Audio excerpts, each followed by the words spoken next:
এই লোকটি এমন কিপটার যে কিনা টুথপেস্ট শেষ হয়ে গেলে একটি লাঠি দিয়ে চেপে পেস্ট বার করে নেয়। আবার জলের বিল যাতে কম আসে তার জন্য জলের ট্যাপ একটু খুলে অল্প অল্প জল ইউজ করে। দোকানে গিয়ে সে সবসময় অফারে দেওয়া জিনিস কিনে নেয়। এমনকি সে প্রতিদিন রেস্টুরেন্টে গিয়ে একটা মাত্র ডিম আর দুটো রুটি খেয়ে নেয়। আর বাসে গেলে টাকা লাগবে সেজন্য সে সবসময় সাইকেল ব্যবহার করে। এভাবে কিপটামি করে সে 8 লাখ টাকা জমিয়ে রাখে। কিপটামিতে যদি নোবেল দেওয়া হতো তাহলে অবশ্যই এই লোকটাই পেত। কিন্তু একদিন সে তার সব টাকা পুরো জলের মতন খরচা করতে থাকে। কিন্তু কি কারণে সে তার এত কষ্টের টাকা জলের মতন খরচা করতে থাকে আজকে আপনাদের শোনাবো দ্য লাস্ট ফ্রেঞ্জি। কথা দিচ্ছি গল্পটা শুনে আপনাদের হাসতে হাসতে পেট ব্যথা হয়ে যাবে। তো চলুন দেখে আসি এই ভয়ঙ্কর এক কিপটার কাহিনী। গল্পের শুরুতে আমরা দেখতে পাই প্রতিদিনের মতন জিয়াও ঘুম থেকে উঠে ব্রাশ করতে গেলে তার টুথপেস্ট শেষ হয়ে গেছে। সে রুটি করার বেলনা দিয়ে পেস্টটি বার করে ব্রাশ করে নেয়। এরপর সে ওয়াশরুমে গিয়ে জলের ট্যাপ হালকা করে ছেড়ে দেয় যাতে জলের মিটারে টাকাই না ওঠে। আপনারা বুঝতেই পারছেন যে আসলে লোকটি কোন লেভেলের কিপটা। তবে এসব বুদ্ধি সে তার মায়ের কাছ থেকে ছোটবেলায় শিখেছিল। সে তার মায়ের কাছ থেকেই শিখেছিল কিভাবে একটা টিস্যু টুকরো টুকরো করে অনেক দিন পর্যন্ত ব্যবহার করতে হয়। একটা আগরবাতি ভেঙে তা দিয়ে কিভাবে অনেক দিন ধরে তার পূর্বপুরুষদের প্রার্থনা করা যায়। সে প্রতিদিন ভোরবেলা অফিসে যাওয়ার আগে হিসাব করতে থাকে যে তার কাছে এখন কত টাকা অ্যাকাউন্টে রয়েছে। সে সবসময় স্বপ্ন দেখতো এক সময় সে মিলিনিয়ার হয়ে একটা বড় ফ্ল্যাট কিনবে। তবে তার অ্যাকাউন্টে এখন 8 লাখ টাকা রয়েছে। তাই সে মনে মনে প্রতিজ্ঞা করে আরো বেশি বেশি করে কিপটামি করে 10 লাখ টাকা পূরণ করতে হবে। এরপর সে তার ভাঙাচোরা সাইকেল নিয়ে অফিসের উদ্দেশ্যে বের হতে চাইলে তার পাশের রুমের মালিকের দরজায় প্রতিদিন প্রায় ধাক্কা লেগে তাদের মধ্যে ঝগড়া হয়। আসলে সে এতটাই কিপটা যে সবসময় সাইকেলে করে অফিসে যাওয়া আসা করত। আর সেই যাওয়া আসার ভাড়ার টাকাটি সে বাঁচিয়ে রাখে। কিন্তু তার এই ভাঙাচোরা সাইকেলটি না যেন চুরি হয়ে যায় সেজন্য সে একটি রুমের ভেতরে ঢুকিয়ে রাখে। এরপর সে মনের সুখে সাইকেল চালাতে চালাতে নিজেকে বলতে থাকে যে মানুষ আমাকে যতই কিপটা বলুক না কেন তাতে আমার কোনো যায় আসে না, কারণ মানুষ তো আর আমাকে খেতে দেবে না। এসব ভাবতে ভাবতে সে তার পকেট থেকে একটা মেয়াদ উত্তীর্ণ জুস বার করে একটা রেস্টুরেন্টের সামনে আসে। রেস্টুরেন্টের মালিকটি জানতো যে সে প্রতিদিন কি খাবার খায়, তাই তাকে একটা মাত্র ডিম সিদ্ধ এবং দুটো পাউরুটি দিয়ে দিত। আর যদি তার কাছে টাইম না থাকতো খাবার তাহলে সেগুলো সে প্যাক করে নিত। তাড়াতাড়ি খাবার সময় তার গলায় যদি খাবারটি আটকে যায় তখনও সে একটুও জল নেয় না, বরং সে তখন তার বাড়ি থেকে আনা ওই জুসটি খেয়ে নেয়।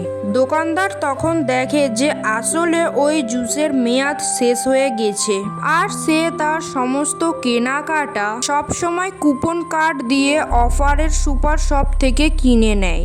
যেসব প্রোডাক্টের মেয়াদ আর অল্প দিন রয়েছে সেগুলো সে অল্প টাকায় কিনে নেয়। তাই অফারের প্রোডাক্টগুলো সে যেন সবার আগে পায়, তাই জন্য সে অফিসে যাওয়ার সময় তাড়াতাড়ি করে সব কিনে নেয়। এরপর সেগুলো নিয়ে সে অফিসে যায়। আর কিছুক্ষণ পরে তার অফিসের বস তাকে ডাকে এবং বলে যে দুটো প্রোডাক্ট তার একটা ক্লায়েন্টের বাড়িতে যেন পৌঁছে দেয়। সে তখন সেগুলো নিয়ে লিফটে ওঠে। তখন ছোট্ট একটা বাচ্চা ছেলে তার খেলনা বন্দুক দিয়ে গুলি করলে জিয়াও লিফটের ভেতরে মরার নাটক করতে থাকে। কিন্তু অনেকক্ষণ পরেও সে যখন না ওঠে তখন সেই বাচ্চা ছেলেটার মা এমার্জেন্সি নাম্বারে কল করলে অসুস্থ জিয়াওকে একটা হসপিটালে নিয়ে আসা হয়। অনেক পরীক্ষা করার পর সে জানতে পারে যে তার ব্রেন টিউমার হয়েছে। ডাক্তার তখন তাকে বলে যে প্রতিদিন তার ব্রেন টিউমার 2 সেন্টিমিটার করে বাড়ছে। সে তখন ডাক্তারকে বলে হয়তো আপনাদের রিপোর্ট করতে ভুল হয়েছে। তখন ডাক্তার বলে যে আপনি তাহলে অন্য হসপিটালে যান। তাই জন্য সে অন্য একটি হসপিটালে টেস্ট করাতে যায়। তখন সেখানকার ডাক্তার বলে যে আপনাকে 1500 টাকা দিতে হবে। কিন্তু সে আগের হসপিটালে টেস্ট 1350 টাকায় করেছিল। সে 150 টাকা টাকা বাঁচানোর জন্য ওই হসপিটালে টেস্ট না করে আবারও আগের হসপিটালে গিয়ে টেস্ট করায়, কিন্তু ডাক্তার আবারও বলে যে আপনার ব্রেন টিউমারই হয়েছে। ডাক্তার দুটো এক্সরে পাশাপাশি রেখে আবারও বলে যে আপনি যতবারই করুন না কারণ আপনার রেজাল্ট একই আসবে, আর আপনার ব্রেনের টিউমার কখনোই একা একা সেরে যাবে না। এবার জিয়াও ভয় পেতে থাকে। ডাক্তার তাকে আরও বলে যেভাবে আপনার টিউমারটি একটু একটু করে প্রতিদিন বড় হচ্ছে, আপনি আর মাত্র 10 দিনই বেঁচে থাকবেন। বেচারা এই কথা শুনে তার মায়ের কবরের পাশে গিয়ে কান্না করতে থাকে। সে মন খারাপ করে আবার বাড়ি ফিরে এসে তার সাইকেলটা দূরে সরিয়ে রাখে এবং তার প্রতিবেশীর কাছে ক্ষমা চায়। এরপর সন্ধেবেলা যখন সে আবারও সেই হোটেলে খাবার খেতে যায়, তখন সে দেখতে পায় দোকানদারের মালিক তাকে 1 কাপ দুধ ফ্রিতে খেতে দিচ্ছে। দোকানদার তাকে বলে হয়তো আমি অল্প কিছুদিনের মধ্যে এই হোটেলটি বিক্রি করে অন্য জায়গায় চলে যাব। জিয়াও তখন লোকটিকে বলে আচ্ছা চাচা, যদি আপনার কাছে মাত্র 10 দিন থাকে তাহলে আপনি কি করবেন? তখন দোকানদার বলে আমি আমার সমস্ত সম্পত্তি বিক্রি করে আমার বন্ধুদের সাথে মজা করতাম। এরপর সে একটি কোদাল নিয়ে সাইকেল চালিয়ে এক বনের ভেতরে যেতে থাকে। এরপর সে একটা জায়গায় এসে পৌঁছায়। আসলে সে যখন স্কুলে পড়তো তখন তার 3 বন্ধুকে বলতো যে আমি তোদের থেকে বয়সে বড়, তাই আমি তোদের বিগ ব্রাদার। তাছাড়া বড় হয়ে যখন আমি অনেক অনেক টাকা ইনকাম করব, সেই টাকা দিয়ে তোদেরকে আমি অনেক কিছু কিনে দেবো। তখন তার বাকি বন্ধুরা বলে যে তুমি যে কিপটার, তোমার এই কথার আমরা কেউ বিশ্বাস করছি না, বরং আমাদের 4 জনের মনের কথা একটি টিফিন বক্সে লিখে সেখানে ওটি পুঁতে রাখতে হবে। এরপর ভবিষ্যতে দেখবো তুমি আমাদের মনের আশা পূরণ করো কিনা। তারা সবাই তখন প্রতিজ্ঞা করে টিফিন বক্সটি মাটির ভেতরে পুঁতে রাখে। আর আজকে এত বছর পরে জিও ওই মাটিটি খুলে টিফিন বক্সটি বার করে চিরকুটগুলো পড়তে থাকে। আসলে তার এক বন্ধু চেয়েছিল বড় হয়ে সে কার রেসার হবে, আর একজন মার্শাল আর্ট মাস্টার হবে, আর একজন চেয়েছিল তার ভাইদেরকে খেয়াল রাখতে। তারা 4 বন্ধু এভাবে শপথ করেছিল যে একদিন না একদিন জিয়াও তাদের মনের আশা পূরণ করবে। জিয়াও তখন মনে মনে বলে যে এবারই সেই সময় এসেছে, আমি এবার আমার বন্ধুদের সমস্ত আশা পূরণ করে দেব। এরপর সে বিদ্যুৎ গতিতে সাইকেল চালিয়ে অফিসে গিয়ে তার বসের মুখে চাকরি ছেড়ে দিয়ে চলে আসে। তারপর সে তার বাড়িটা 2 লাখ টাকায় বিক্রি করে দেয়। এখন তার কাছে 1 মিলিয়ন টাকা রয়েছে। সে মনে মনে ঠিক করে নেয় যে যেহেতু সে আর মাত্র 10 দিন বেঁচে থাকবে, তাই এই টাকা নিয়ে সে তার সমস্ত বন্ধুদের স্বপ্ন পূরণ করবে এবং এই 10 দিন সে তার বন্ধুদের সাথে মজা করে কাটাবে। পরদিন দেখা যায় জিও চলে যায় তার এক বন্ধুর সাথে দেখা করতে। আসলে তার এই বন্ধু কোনো কাজ করে না, তাই জন্য সে তার বউয়ের টাকাই চলে। সে এতদিন পর জিয়াওকে দেখে অবাক হয়ে যায়। জিয়াও তখন বলে যে ছোটবেলায় আমাদের বলতিস মেয়েদের পেছনে ঘোরার কি আছে, বড় হলে মেয়ে মানুষই আমাদের পেছনে ঘুরবে, কিন্তু এখন তো দেখি তুই তোর বউয়ের পেছনে ঘুরি। এসব বলে সে তার থেকে মজা নিতে থাকে, কিন্তু তার বন্ধু তাকে বলে সে নিশ্চয়ই টাকা ধার করার জন্য আমার কাছে এসেছে। জিয়াও তখন বলে না রে, ইম্পর্টেন্ট একটা কথার জন্য এসেছি তোর কাছে। এরপর তারা 2 বন্ধু মিলে তাদের আরেকজন বন্ধুর সাথে দেখা করতে আসে, যার স্বপ্ন ছিল একজন বড় হয়ে মার্শাল আর্ট হবে, কিন্তু তার ভাগ্য এমনই যে সে বক্সিং খেলার জায়গায় একজন গার্ড হিসেবে কাজ করে। আর তখন তার ছোটবেলার কথা মনে পড়ে যায় যে তার বন্ধু ডালি একটা শাওলিন টেম্পেল দিতে চেয়েছিল, কিন্তু বড় হওয়ার সাথে সাথে সেই স্বপ্ন আর কখনো পুরোই হয়নি।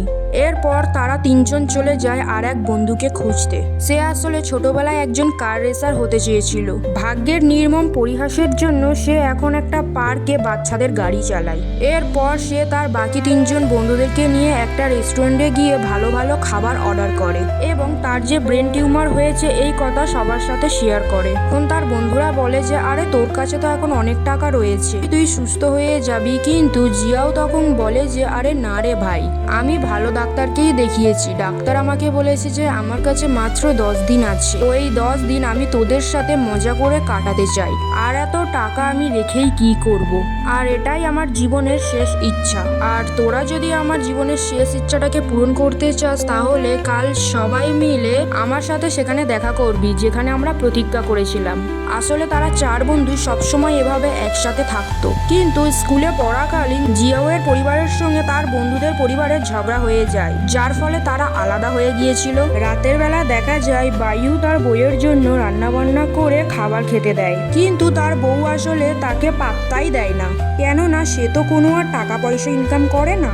আর তার আরেক বন্ধু বাড়িতে এসে তার ছেলের সাথে ভালো করে কথা বলে, কিন্তু তার ছেলে আসলে তাকে একটুও পাত্তা দেয় না। সে সবসময় একজন তাদের দেশের নামকরা পপ সিঙ্গারের গান শুনতে থাকে। আসলে তার ছেলেও তাকে একটুও দাম দেয় না। আর তার আরেক বন্ধু ডালি বাড়ি আসলে দেখা যায় তার ছোট ভাইগুলো তাকে বেশি একটা সম্মান করে না। তারা সেদিন সবাই রাতের বেলা শুয়ে শুয়ে তাদের ছোটবেলার ছবি দেখে সেদিনগুলোর কথা মনে করতে থাকে। পরদিন সকাল হওয়ার সাথে সাথে বাকি তিনজন বন্ধু জিয়াওয়ের সাথে দেখা করার জন্য চলে যায়, যেখানে তারা সারা জীবন একসাথে থাকার প্রতিজ্ঞা করেছিল।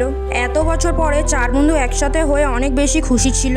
জিয়াও ফিরে এসে তার ব্যাংকে জমা 1 মিলিয়ন টাকা উঠিয়ে ফেলে। এরপর তারা দেশের সব থেকে নামকরা একটা হোটেলে রুম বুক করার জন্য চলে যায়, কিন্তু হোটেলের ভাড়া শুনে জিয়াওয়ের তো কলিজা শুকিয়ে যায়। আর তখনই তার মনে হয় যে আসলে সে এই টাকা নিয়েই আর কি করবে। এরপর তারা হোটেলের ভেতরে গিয়ে টেবিলের উপরে সমস্ত টাকা রেখে চিন্তা করতে থাকে তারা এই টাকায় কি করবে। পরদিন সকাল হওয়ার সাথে সাথে তারা একটা দামি গাড়ি ভাড়া করে। তারা শহর জুড়ে ঘুরে বেড়ায়, জলের মতন টাকা খরচা করতে থাকে, কিন্তু মাঝে মাঝে সে বুকে হাতও দিয়ে ব্যথা অনুভব করে। আবার একটু পরেই তার মনে পড়ে যায় যে সে এই টাকা নিয়েই বা কি করবে। আর তার বন্ধুরাও টাকা ওড়ানোর জন্য যত উপায় আছে সব কাজে লাগাতে থাকে। বিকেলবেলা তারা সময় কাটানোর জন্য মাছ ধরতে যায়। আর তখন জিয়াও তাদেরকে বলে যে আরে মাছ ধরে কি হবে, আমি তোদেরকে দেশি মাছ নয় বরং সামুদ্রিক মাছ খাওয়াবো। এরপর তারা বাড়ি ফিরে ইচ্ছা মতন খেতে থাকে এবং সেখানকার কর্মচারীদের ইচ্ছা মতন ফ্রিতে খাওয়াতে থাকে।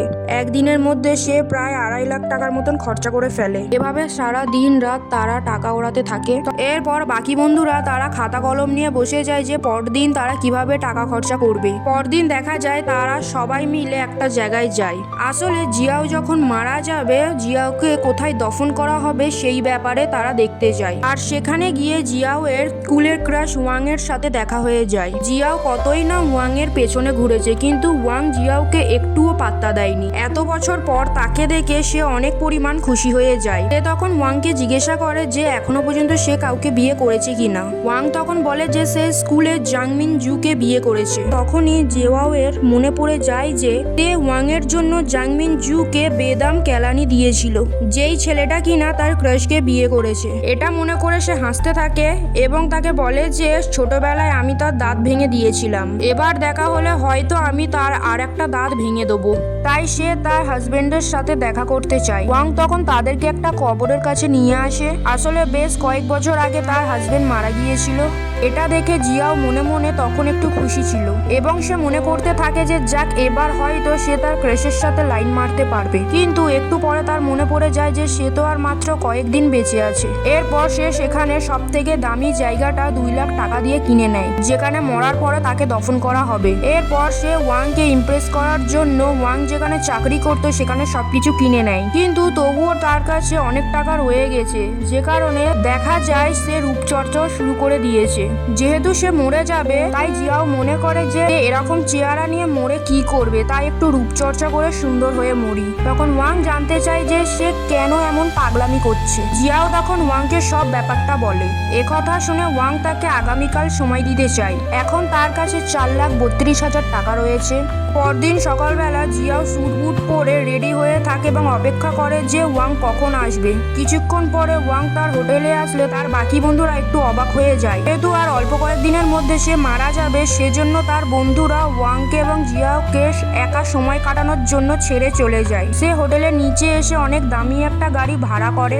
এরপর তারা ঘুরতে বেরিয়ে যায়, কিন্তু তার বাকি বন্ধুরা মনে করতে থাকে যে ওয়াং হয়তো তার সব পয়সা চুরি করে নেবে, যে কারণে তারাও পিছু পিছু আসতে থাকে। জিয়াওকে নিয়ে একটা শপিং মলে চলে যায় এবং বলতে থাকে যে তোমার তো অনেক স্টাইলিশ জামা পরা উচিত। জিয়া ওয়াংকে অনেক জামা কিনে দেয়। সে জামাগুলো একটা একটা করে বারবার ট্রায়াল করতে থাকে। এভাবে তারা সারাদিন অনেক শপিং করে বের হয়। ওখান থেকে সোজা তারা তাদের স্কুলের উদ্দেশ্যে রওনা হয়, কেননা সেখানে তাদের জীবনের অনেক ছোট ছোট স্মৃতি জড়িয়ে রয়েছে। এছাড়া জিয়াও প্রথম ওয়াংকে স্কুলের মধ্যেই দেখেছিল। স্কুলের গেটের কাছে দাঁড়িয়ে তারা ছোটবেলার কথা মনে করতে থাকে। আর তখনই সেখানে দেখা যায় একজন টাকলা গুন্ডা ওয়াং এর কাছে এসে টাকা চায়। আসলে ওয়াং এর হাজবেন্ড মারা যাওয়ার আগে ওই লোকটার কাছ থেকে টাকা ধার করেছিল, কিন্তু সে টাকা ফেরত না দিয়েই সে মারা গিয়েছে। আর এই লোকটি টাকার জন্য ওয়াংকে উল্টোপাল্টা কথা বলতে থাকে। জিয়াও তখন ওয়াং এর সামনে নিজেকে হিরো প্রমাণ করানোর জন্য লোকটাকে বাধা দিতে যায়। তৎক্ষণে তার বন্ধুরা ওখানে চলে আসে, কিন্তু তারা দূর থেকে লুকিয়ে লুকিয়ে সব ঘটনা দেখছিল। জিয়া ওই লোকটাকে ওখান থেকে চলে যাওয়ার জন্য বলে, না হলে বলে সে কিন্তু তাকে উচিত শিক্ষা দিয়ে দেবে। লোকটি তখন হাসতে হাসতে বলে, তুমি আমাকে উচিত শিক্ষা দেবে? আমার সাথে কত লোক আছে, তুমি কি সেটা দেখেছো? জিয়াও বলে যে তাহলে তো আমাকে অন্যভাবে সাইজ করতে হবে। লোকটি তখন জিজ্ঞাসা করে কিভাবে সাইজ করবে। তখন তারা 1 2 3 গুনতে দুজনেই সেখান থেকে পালিয়ে যায়। গুন্ডাগুলো তাদের পেছনে আসতে থাকে আর তার বাকি বন্ধুরাওটি দেখার জন্য তারাও তাদের পেছনে আসতে থাকে। কিছুক্ষণ পরে ওয়াং আলাদা রাস্তায় চলে যায় এবং জিয়াওয়ের সাথে তার 3 বন্ধু হয়ে যায়। পথ যাওয়ার পরে ওয়াং আর দৌড়তে না পেরে সে একটি গাছের উপরে উঠে পড়ে। তখন গুন্ডাগুলো গাছের নিচে দাঁড়িয়ে বলতে থাকে যে তুমি কতক্ষণ গাছের উপরে থাকবে, কখনো না কখনো তো নিচে তো আসবে। আর এই দৃশ্য দেখে ওয়াংকে বাঁচানোর জন্য জিয়াও এবং তার বন্ধুরা আসে। প্রথমে তো তারা অনেক মার খায়, কিন্তু পরে সেই গুন্ডাগুলোদের ভালোই রকম মারতে থাকে। ওয়াং গাছের উপর থেকে এইসব দেখে এমার্জেন্সি 999 নাম্বারে পুলিশকে কল করে দেয়। ওখান থেকে বেঁচে তারা রাতের বেলায় 5 জন আড্ডা দিতে থাকে। কিন্তু কিছুক্ষণ পরে জিয়াও এর কাছে হসপিটাল থেকে কল আসতে থাকে, কিন্তু জিয়াও কোনোই কল তোলে না। এরপর অনেকই রাত পর্যন্ত তারা আড্ডা দিতে থাকে এবং ওয়াংকে বাড়িতে দিয়ে এসে তারা নিজেদের হোটেলে চলে যায়। তারা ছোটবেলায় যেখানে শপথ নিয়েছিল সকালবেলা সেখানে সবাই মিলে যায় এবং তাদের লিখে রাখা চিরকুটগুলো সবার হাতে ধরিয়ে দেয়। জিয়াও তাদেরকে বলে যে ছোটবেলায় আমরা আমাদের ইচ্ছের কথা এখানে লিখে রেখেছিলাম, আমার কাছে এখন যে বাকি টাকা রয়েছে সেগুলো দিয়ে তোরা 3 জন তোদের স্বপ্ন পূরণ করে নিস। আসলে আজকেই তার জীবনের শেষ দিন ছিল, তাই তো আজকে রাত 12টা বাজার সাথে সাথে সে মারা যাবে, যে কারণে তাই সেখানে তারা অনেক রাত পর্যন্ত অপেক্ষা করে। এরপর সে যখন একটু অসুস্থ ফিল করে তখন তারা সবাই মিলে তার বাড়িতে নিয়ে আসে, কেননা সে তার শেষ নিঃশ্বাস তার বাড়িতেই ত্যাগ করতে চায়। 12টা বাজার আগে হঠাৎ করে সে অজ্ঞান হয়ে পড়ে। তখন তার বন্ধুরা মনে করে যে এবার হয়তো সে মারা গিয়েছে, তাই একজন তার নাকের কাছে হাত দিয়ে দেখে যে এখনো নিঃশ্বাস নিচ্ছে কিনা। তারা তখন কোনো সারা শব্দ না পেয়ে সবাই মিলে তাকে হসপিটালে নিয়ে যায়। আর সকালে সে ঘুম থেকে ওঠে এবং আমি এখন এখানে কেন, আমাকে তো এতক্ষণ মরে যাওয়া উচিত। ডাক্তার তাকে বলে যে আসলে আমাদের দিয়ে একটা বড় ভুল হয়ে গিয়েছে। কয়েকদিন ধরে আমাদের এমআরআই মেশিনে যাদেরই টেস্ট করা হচ্ছে সবারই ব্রেন টিউমার দেখাচ্ছে এবং ডাক্তার আরো বলে যে আপনাকে যে চেকআপটি করেছিলাম সেটি ভুল হয়েছে, আসলে আপনার কখনোই ব্রেন টিউমার হয়নি। তার আরো বলে যে আপনার আজে বাজে খাওয়ার জন্য ব্লাড সুগার বেড়ে গিয়েছিল, যে কারণে আপনি লিফটে ওই দিন অজ্ঞান হয়ে গিয়েছিলেন। একথা জানার পর বেচারা তো কাঁদতে শুরু করে দেয়, কেননা সে সারা জীবন কিপটামি করে সে এতটা পরিমাণ টাকা জমা করেছিল। এই কয়েকদিনে সে সমস্ত টাকা জলের মতন খরচা করে ফেলেছে এবং সে বলতে থাকে যে আমি তো ফকির হয়ে গিয়েছি এবং সে ডাক্তারকে উল্টে মারতে যায়। গড়াগড়ি করে সে কান্নাকাটি করতে থাকে। এরপর সে দ্রুত করে হোটেলের উদ্দেশ্যে রওনা দেয়, কারণ সে বাকি 4 লাখ টাকা যেগুলো তার বন্ধুদের মধ্যে ভাগ করে দেওয়ার কথা বলেছিল সেগুলো সব হোটেলের মধ্যে রেখেছিল। তবে একটা ব্রিজের কাছে আসার পর তার বন্ধুরা তাকে বলে যে সেই টাকা হোটেলে নেই, সেই টাকা আমাদের কাছে রয়েছে। এই বলে টাকার ব্যাগ বের করে। জিয়াও তখন তাদের কাছ থেকে টাকার ব্যাগ ফেরত চায়, কিন্তু তারা 3 জন জিয়াওয়ের সাথে তখন মজা করে এবং একজন আরেকজনকে ব্যাগ ছুড়ে দিতে থাকে। আর এই মজা করতে করতে একজন যখন টাকার ব্যাগ ধরতে না পেরে ব্রিজের নিচে নদীর ভেতরে পড়ে যায়। টাকার ব্যাগ পড়ে যাওয়া দেখে জিয়াও নিজের জীবনের মায়া না করে সেও নদীতে লাফ দেয় এবং সে তার ওই টাকার ব্যাগটি খুঁজতে থাকে, কিন্তু অনেক খোঁজার পরও সে তার ওই টাকার ব্যাগটি পায়নি। তখন প্রায় সে ডুবে যাচ্ছিল। তখনই দেখা যায় তার বাকি বন্ধুরা তাকে উদ্ধার করে জলের ভেতর থেকে তাকে নিয়ে আসে। তবে ওই মুহূর্তে সে টাকা হারিয়ে প্রায় পাগল হয়ে গিয়েছিল। তখন তার বন্ধু সান্ত্বনা দিয়ে তাকে বলতে থাকে যে আরে টাকা গিয়েছে তো কি হয়েছে, তুই তো বেঁচে আছিস। তখন জিয়াও তাদের উপর রেগে গিয়ে বলতে থাকে যে তোরা কি আর আমাকে সেই সব টাকাগুলো ফেরত দিতে পারবি, এবং উল্টো পাল্টা কথা বলতে থাকে। বন্ধুর মুখ থেকে এমন কথা শুনে তারা দুজনেই অনেক পরিমাণ কষ্ট পায়। তার আরেক বন্ধু টাকার ব্যাগটি উদ্ধার করতে পারলেও জিয়াওয়ের এমন আচরণ দেখে সে ওই ব্যাগটি জিয়াওকে আর ফেরত দেয় না, বরং ওই ব্যাগটি ওখানেই রেখে দেয় এবং সে সোজা একটা চড় মেরে ওখান থেকে চলে যায়। এই 10 দিন জিয়াও অনেকই খুশি হয়ে কাটিয়েছিল, কিন্তু তার এই ব্যবহারের জন্য সে আবারও একা হয়ে যায় এবং তার কাছে এখন আর কোনো টাকা পয়সাও নেই। এবং এরপর সে ওয়াং এর বাড়িতে যায় এবং সব ব্যাপারটা খুলে বলে। ওয়াং তো তার শপিং করার কাপড়গুলো ফেরত দিতে চাইলে তখন জিয়াওয়ের প্রচুর লজ্জা লাগে, যে কারণে সে ওখান থেকে ওইগুলো নেয় না আর চলে আসে। এরপর সে যাদের কাছে তার ছোট্ট বাড়িটি বিক্রি করেছিল তাদের কাছে গিয়ে বলে যে আমি এত কম টাকায় আমার বাড়িটি বিক্রি করতে চাই না, তোমরা আমার বাড়িটা আমাকে ফেরত দাও। কিন্তু তারা তখন তাকে লাথি মেরে বাড়ি থেকে বের করে দেয়। বেচারা তার ভাঙা সাইকেলটি এবং কয়েকটা জামা কাপড় নিয়ে রাস্তায় রাস্তায় ঘুরে বেড়াতে থাকে। ঘুরতে ঘুরতে সে সেই রেস্টুরেন্টের সামনে এসে দাঁড়ায়। হোটেলের সেই বুড়ো চাচাটা তাকে কিছু খেতে দেয়। ওই চাচাকে সমস্ত ঘটনা খুলে বলে আর তাকে বলতে থাকে যে সে এখন কোথায় যাবে। এখন সেই চাচা তাকে বলে যে তোমার যেখানে ভালো লাগে তুমি সেখানে চলে যাও, কিন্তু তার কাছে এমন কোনো মানুষ নেই যে তার কাছে যাবে। এখন তার কাছে রাতে থাকার মতনও একটুখানি জায়গাও নেই, তাই সে নিরুপায় হয়ে সেই কবরস্থানে চলে যায়, যেখানে সে একটু জায়গা কিনে রেখেছিল। রাতের বেলা সে ওই অন্ধকারের মধ্যে শুয়ে থাকে, আর তখন সে ওখানে তাদের ছোটবেলা টিফিন বক্সটা ওই কবরস্থানের ভেতরে খুঁজে পায়, যেটা খোলার পরে তার ভেতরে সে কয়েকটা চিরকুট খুঁজে পায়। আসলে তার বাকি 3 জন বন্ধুরা তার জন্য সেখানে চিঠি লিখে রেখেছিল। ওখানে লেখা ছিল যে বিগ ব্রাদার, আমরা তোমাকে অনেক অনেক ভালোবাসি। হয়তো তুমি মরে গেলে আমাদের থেকে আলাদা হয়ে যাবে, কিন্তু আমাদের 4 জনের প্রাণ সব সময় একসাথে থাকবে। তারা সবাই জিয়াওকে নিয়ে অনেক ভালো ভালো কথা ওই চিরকুটের মধ্যে লিখে রেখেছিল। এগুলো পড়ে জিয়াওয়ের অনেক বেশি মন খারাপ হয়ে যায়, কেননা সে কিছুক্ষণ আগে তার বন্ধুদের সাথে অনেকই খারাপ ব্যবহার করেছে এবং তাদের বাজে বাজে মুখের ভাষাও শুনিয়েছে। এইসব ভাবতে ভাবতে সকাল হয়ে যায়। পরদিন দেখা যায় যে শহরের সব থেকে বিখ্যাত পপ সিঙ্গার তার জন্য একটি জায়গা কিনতে এসেছে। আসলে সে যে জায়গাটি পছন্দ করেছিল সেটা জিয়াও অনেক দাম দিয়ে অনেক আগেই কিনে ফেলেছে। সে তখন তার কবর থেকে বের হয়ে ওই জায়গাটা তার কাছে বিক্রি করতে চায়। জিয়াও কাল রাত থেকেই মনে মনে ঠিক করে নিয়েছিল যে সে তার বন্ধুদের সাথে যে খারাপ ব্যবহার করেছে সেজন্য তাদের কাছে ক্ষমা চাইবে এবং তাদের সবার স্বপ্ন পূরণ করবে। তার বন্ধু ডালি সে বক্সিং কোম্পানিতে চাকরি করত। জিয়াও সেখানে গিয়ে তার ম্যানেজারকে অনেক বেশি রিকোয়েস্ট করতে থাকে ডালিকে একটা ম্যাচ খেলতে দেওয়ার জন্য, কিন্তু তার ম্যানেজার তার কোনো কথাতেই রাজি হয় না। সে তার পায়ে ধরেও তাকে রাজি করতে পারে না। তবে কিছুক্ষণ পর তার একটা কল আসলে সে যখন ওখান থেকে বেরিয়ে চলে যায়, তখন সে টেবিলের ওপর অনেক অনেক হিসাবের খাতা দেখতে পায়। যেহেতু জিয়া অনেক বেশি ভালো হিসাব করতে জানতো, যে কারণে ওখানে থাকা সব হিসাবগুলি সে এক চুটকিতে করে ফেলে। এটা দেখে ম্যানেজার তখন অনেক বেশি ইমপ্রেস হয়ে যায় এবং সে তার বন্ধু ডালিকে একটা ম্যাচ খেলার জন্য রাজি হয়ে যায়। এরপর জিয়াও তার বন্ধু ডালির বাড়ির সামনে বক্সিং খেলার জিনিসপত্র এবং ইনভিটেশন লেটার পাঠিয়ে দেয়। এরপর সে সেই পপ সিঙ্গারকে রাজি করিয়ে তার আর এক বন্ধুর ছেলের সাথে দেখা করার ব্যবস্থা করে দেয় এবং আর এক বন্ধুর ওয়াইফের সাথে যে ঝামেলা ছিল সেগুলোও সে ঠিক করে দেয়। পরদিন বক্সিং খেলা শুরু হলে ডালি প্রথমে অনেক মার খায়, কিন্তু পরে সে জিতে যায়। অন্যদিকে তার আর এক বন্ধু সেই পপ সিঙ্গারের সাথে গান গাইলে তার ছেলে অনেক বেশি খুশি হয়। এভাবে সবার আড়ালে থেকে সে তার সমস্ত বন্ধুদের সাহায্য করতে থাকে এবং রাতের বেলা সে সেই রেস্টুরেন্টের মধ্যে ঘুমোতে যায়। কিছুক্ষণ পরে তার সমস্ত বন্ধুরা এসে তাকে চমকে দেয়। তখন তারা সবাই মিলে বলে যে আজকে থেকে এই রেস্টুরেন্টের মালিক তুই, কেননা সেদিন ওই টাকার ব্যাগটি উধার করে তারা তাদের কাছে রেখে দিয়েছিল, আর সেই টাকা দিয়েই তাদের বন্ধুকে এই রেস্টুরেন্টটি কিনে দিয়েছে। এবার জিয়াও বুঝতে পারে যে জীবনে আসলে টাকা ইনকাম করাই সবকিছু নয়, কাছের মানুষদের সাথে হাসি খুশিতে বেঁচে থাকাই হলো জীবনের আসল উদ্দেশ্য। আর এখানেই এই মুভিটি শেষ হয়ে যায়। তবে আপনারও যদি এমন কোনো কিপটে বন্ধু থাকে তবে অবশ্যই এই ভিডিওটা তাকে শেয়ার করবেন। আশা করি আজকের এই ভিডিওটি আপনাদের ভালো লেগেছে। যদি ভালো লেগে থাকতো অবশ্যই কমেন্ট করে জানাবেন এবং আমাদের চ্যানেলটিকে সাবস্ক্রাইব করে নেবে পরে এরকম নানান ভিডিও দেখার জন্য। ততক্ষণের জন্য ধন্যবাদ।